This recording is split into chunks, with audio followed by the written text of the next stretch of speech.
Fikirkan gereja Kristus seperti sebuah tingkap kaca yang indah. Ketika Yesus Kristus berada di bumi, kaca itu masih utuh. Dia adalah pusatnya. Ajarannya, wewenangnya, dan gerejanya jelas. Yesus memanggil para rasul. Dia memberi mereka wewenang.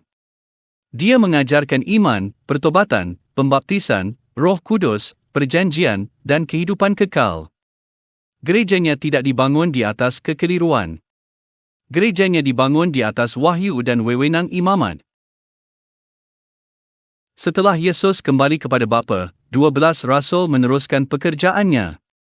Mereka mengkhotbahkan Kristus, membaptiskan orang yang percaya, memberikan karunia Roh Kudus, dan berusaha menjaga gereja tetap bersatu dalam kebenaran.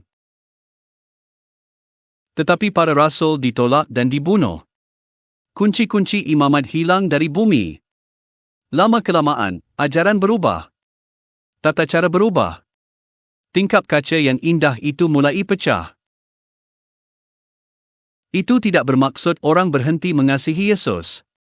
Ramai orang Kristian sangat mengasihi Dia.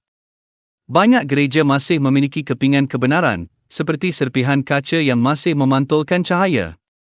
Tetapi wewenang yang penuh telah hilang. Pada tahun 1820, Joseph Smith melihat kekeliruan di antara banyak gereja. Dia ingin tahu ke mana harus pergi. Dia membaca, jika di antara kamu ada yang kekurangan hikmat, hendaklah dia meminta kepada Tuhan. Maka dia pergi ke hutan dan berdoa. Bapa Syurgawi dan Yesus Kristus menampakkan diri kepadanya. Yesus Kristus tidak meminta Joseph membina gereja daripada serpihan yang pecah. Dia memulihkan gerejanya sendiri. Wewenang imamat kembali dari syurga. Nabi, Rasul, tata cara, perjanjian, dan kegenapan Injil datang kembali. Pemulihan bukanlah Tuhan mengatakan bahawa tiada siapa memiliki kebenaran.